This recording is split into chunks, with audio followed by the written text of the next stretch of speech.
Hello, I'm Bill Kiefer, and I am a former Vietnam era veteran and also a police officer, both in the military as a military policeman and as a United States Marshal in Los Angeles. And I want to thank President Trump for what he's doing just in his first 30 days, his first month. It's been so amazing, the things that he has enacted, and he's moving. Thank God we've got a president that doesn't just yap, yap, yap, and he's actually doing something. I'm Bill Kiefer. Thank you, President Trump. The United States of America. You know, it was 1776, and as free people, we threw off the shackles of the British rule. The framers knew if they failed, the British would hang them all. They formed a common union of we the people and drafted our Constitution to give God-given rights to all. Freedom of speech, freedom of press, freedom from unlawful search and seizure, and much more. We have amended the Constitution and even had to repeal prohibition. I guess because America loves to drink. I know I do. I am Bill Kiefer. You know, I'm a baby boomer, born in Berea, Ohio in 1946. And my teen years I lived in Southern California, and on graduation one word carved my fate: Vietnam. I enlisted in the Air Force as a policeman, and upon discharge was sworn in as a Deputy United States Marshal in Los Angeles. We have had good presidents: FDR, Eisenhower, Kennedy, and now President Trump. And we have had a bad president who was more a dictator than a president. It was that drive of our forefathers and values of our individual citizens having rights not to be trampled on. We want a mighty armed forces to protect our nation from foreign enemies, and we want strong federal and local enforcement to protect us from our enemies from within. I have served this nation in Europe and from New York to Hawaii and had values to do the right thing, God, country, and family to hold close to my chest of values that uphold the rights of all others. I am so pleased President Trump, within his first month of being president, has made so much progress. I see his love of his nation and of his family, and instead of a political hack, he is smarter than any other president we have ever had. Running a billion-dollar business takes putting the right people into the right job and following up with them and supporting them. And you know what? He did this for himself in business. Now, for only $1 a year, he is going to do this for all of us. We are truly blessed in this United States of America. Thank you, my Commander-in-Chief.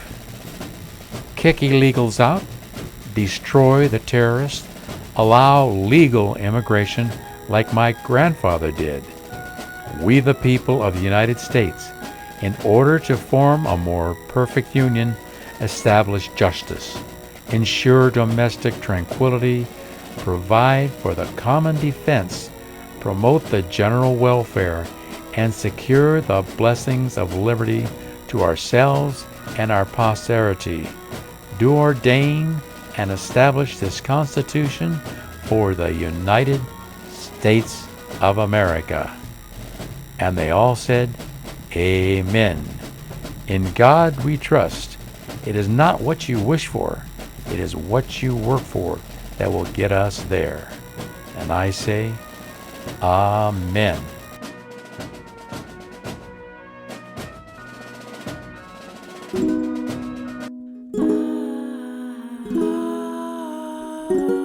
Who works more hours? Who pays the bills? Who cleans the shower?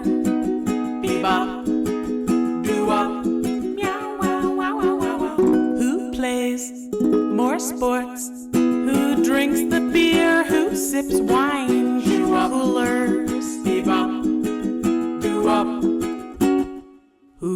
man? The man. Who wears the pants? The pants. Who's in control? Control. Who wants it more? Who's the man? The man. Who wears the pants? The pants. Who's in control? Control. Who wants it more?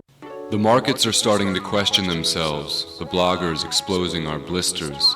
Just the everyday words of everyday people are shifting the tone of the televised speeches. And the artists are starting to question themselves, and the poets are speaking like leaders. And the everyday choices of everyday people are facing the storms and curing diseases. So go Skype an iPod, premix some wages, but don't forget to make a version for the sages. Because when we look beyond our next meal, our next post, we are responsible for our everyday votes. The ones we use to buy our shoes, to buy our homes, to buy our tunes.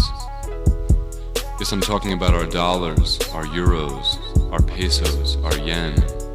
Because what if the next 20 years are happening again? What if we've already arrived? It's 2025.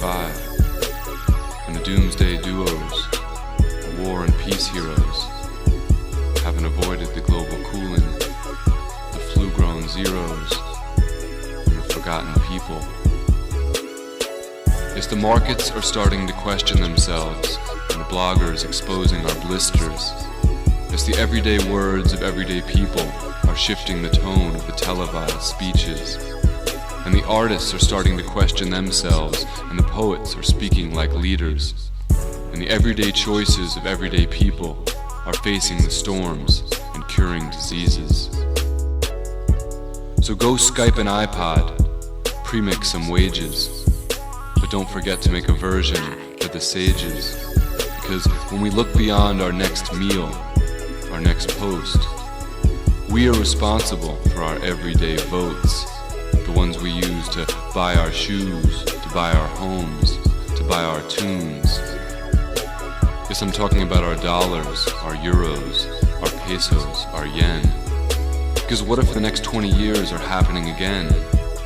What if we've already arrived? It's 2025. And the doomsday duos, the war and peace heroes, haven't avoided the global cooling, the flu-grown zeros, and the forgotten people.